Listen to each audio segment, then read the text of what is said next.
नमस्ते, नमस्कार, जय हिंद, भारत माता की जय। मैं सत्यम ठाकुर स्वागत करता हूं आप लोगों को दरोगा अड्डा पे। और आज हम फिर से लेके आए हैं भूगोल का वो काफ़ी महत्वपूर्ण सवाल जो आपके परीक्षा को लेकर काफ़ी महत्वपूर्ण है। कौन कौन परीक्षा में काम आएगा? BPSC, PT, Bihar SI, UPSI, Bihar सचिवालय, एसएससी, सेंट्रल एसएससी और बिहार एसएससी, रेलवे, कोई भी परीक्षा जहाँ जिस सब एग्ज़ाम में आपका भूगोल का सिलेबस ऐड किया हुआ है उसमें काफ़ी यह वरदान साबित होने वाला है। तो इसको आप कंटिन्यू देखें और हम प्रारंभ करते हैं प्रश्न को। तो चलिए, पहला प्रश्न है, जम्मू कश्मीर राज्य में स्थित प्रमुख दर्रा। जम्मू कश्मीर में कौन कौन दर्रा है? काराकोरम दर्रा है, जोजिला, पीर पंजाल, बनिहाल और बुर्जिल। तो जम्मू कश्मीर में कौन कौन हो गया? काराकोरम, जोजिला, पीर पंजाल, बनिहाल और बुर्जिल दर्रा। इस चारों का चारों जो है पांचों जम्मू कश्मीर में है। हिमालय, अगला प्रश्न है कि हिमालय प्रदेश में स्थित प्रमुख दर्रा। देखिए, हिमालय प्रदेश लिखा हुआ है जो कि गलत है, हिमाचल प्रदेश होगा। तो हिमाचल प्रदेश में जो प्रमुख दर्रा है सिपकिला, रोहतांग, बारालाचा, इसको ध्यान रखेंगे। तो हिमाचल प्रदेश में कौन कौन है? सिपकिला दर्रा, रोहतांग दर्रा, बारालाचा दर्रा। तीसरा प्रश्न है, अगला प्रश्न है कि उत्तराखंड मेनसिटी प्रमुख दर्रा। यहाँ पे भी गलत मिस्टेक हुआ है, उत्तराखंड में स्थित प्रमुख दर्रा होगा।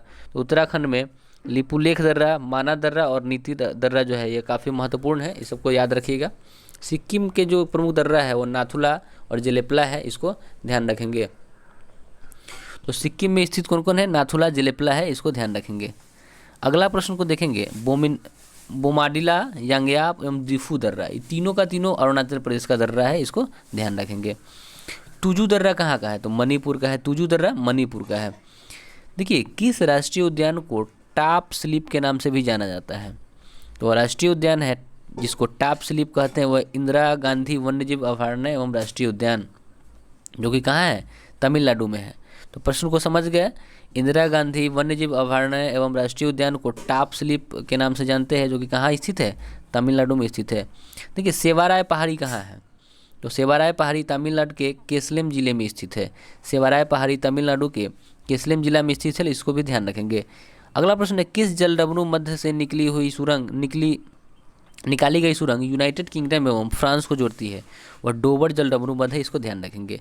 प्रश्न कहता है कि किस जलडमरू मध्यों में से निकाली गई सुरंग यूनाइटेड किंगडम एवं फ्रांस को जोड़ती है? तो वह आंसर हो जाएगा इसका डोबर जलडमरू मध्य।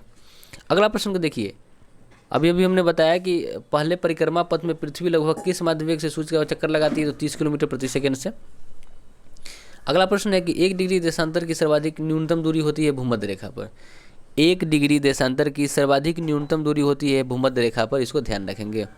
अगला प्रश्न, माओरी जनजाति निवासी करती है कहाँ के है? न्यूजीलैंड। माओरी जनजाति न्यूजीलैंड का है। और उससे पहले वाला क्वेश्चन था ऊपर वाला कि 1 डिग्री देशांतर की सर्वाधिक दूरी न्यूनतम होती है भूमध्य रेखा पर। आते हैं अगला प्रश्न की ओर।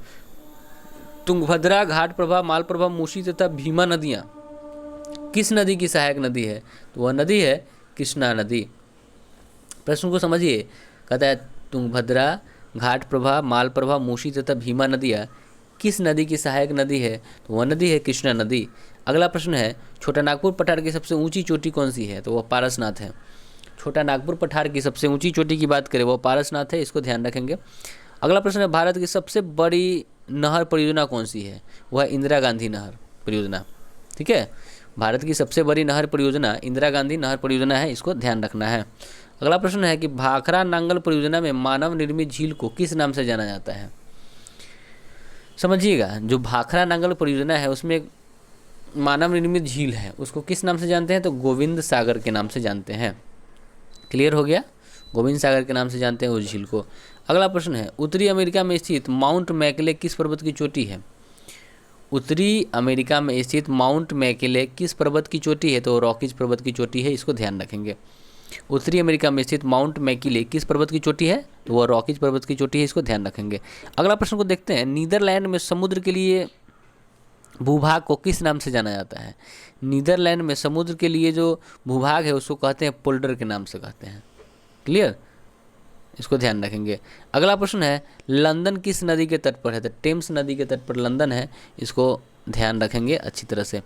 देखिए, भारत की सर्वाधिक गहरी खान कौन सी है? तो वह खान है कोलाड़ की खान। भारत की सर्वाधिक गहरी खान कोलार की खान है, इसको हम ध्यान रखेंगे। चलिए अगला प्रश्न आता है, कहता है कि दुर्गापुर इस्पात संयंत्र किसके सहयोग से बनाया गया था? ब्रिटेन के सहयोग से। दुर्गापुर इस्पात संयंत्र किसके सहयोग से बनता है? ब्रिटेन के सहयोग से। अगला प्रश्न, खासी और जयंतिया जो पहाड़ी, खासी जयंती की पहाड़ियाँ किस राज्य में स्थित है? तो यह है गारो, खासी और जयंतिया जो है, इसमें गारो छूट गया है, वो मेघालय की है। अगला प्रश्न, तूतीकोरिन बंदरगाह किस राज्य में है? तो तूतीकोरिन जो बंदरगाह है वो तमिलनाडु में है, इसको ध्यान रखेंगे। अगला प्रश्न को देखिए, अरावली पहाड़ी में लूनी नदी का उद्गम स्थल किन शहर से सर्वाधिक समीप है? अरावली पहाड़ी में जो लूनी नदी है उसका जो उद्गम स्थल है ना, वह किस शहर से सर्वाधिक समीप पड़ता है? तो अजमेर से पड़ता है, और अजमेर राजस्थान में है, इसको भी ध्यान रखेंगे। देखिए अगला प्रश्न है कि न्यू मूर द्वीप, न्यू मूर आइसलैंड कहाँ स्थित है? वो बंगाल की खाड़ी में है। न्यू मूर द्वीप बंगाल की खाड़ी में है। अगला प्रश्न, कार्डमम हिल कहाँ है? तो केरल में। कार्डमम हिल केरल में है, और पेरियार जल विद्युत परियोजना यह भी केरल में है, इसको ध्यान रखेंगे। अगला प्रश्न, इदुक्की जल विद्युत परियोजना किस राज्य में है? तो इदुक्की जल विद्युत परियोजना ये भी केरल में है। तो तीन चीज़ हमने देखा, कार्डमम हिल, पेरियार जल विद्युत परियोजना और इदुक्की जल विद्युत परियोजना, तीनों का तीनों केरल में है। ये अगला प्रश्न है, विश्व की सबसे छोटे देश का क्षेत्रफल मात्र 0.44 वर्ग किलोमीटर है, यह देश कहाँ है? तो यूरोप में है। कहता है जिसका नाम है वेटिकन सिटी, इसको ध्यान रखेंगे। कहता है कि विश्व का सबसे छोटे देश क्षेत्रफल में मात्र 0.44 वर्ग किलोमीटर है, यह देश कहाँ है? यह यूरोप में है, जिसका नाम है वेटिकन सिटी। देखिए अगला प्रश्न कहता है कि फेयरवेल कैप किस देश का दक्षिणतम बिंदु है? फेयरवेल कैप किस देश का दक्षिणतम बिंदु है? वह है न्यूजीलैंड का, ध्यान रखें। देखिए समझिए, फेयरवेल केप जो है किस देश का दक्षिणतम बिंदु है? वो न्यूजीलैंड का है, इसको याद रखेंगे। तो हो गया, और हम उम्मीद करते हैं कि सेशन आपको काफ़ी अच्छा लगा होगा। तो वीडियो को लाइक शेयर सब्सक्राइब जरूर करें, और करंट अफेयर का सेशन चल रहा है उसको आप जरूर देखिए, काफ़ी महत्वपूर्ण और इफेक्टिव सवाल है। और आपको बता दें कि हिस्ट्री का भी सेशन प्लेलिस्ट में है, आप देखिए पूरा दरोगा अड्डा चैनल पे सब कुछ पढ़ा हुआ है, आपको देखना चाहिए, एग्जाम के लिए काफ़ी महत्वपूर्ण है। तो आते हैं अगले वीडियो में, मिलते हैं फिर से, धन्यवाद।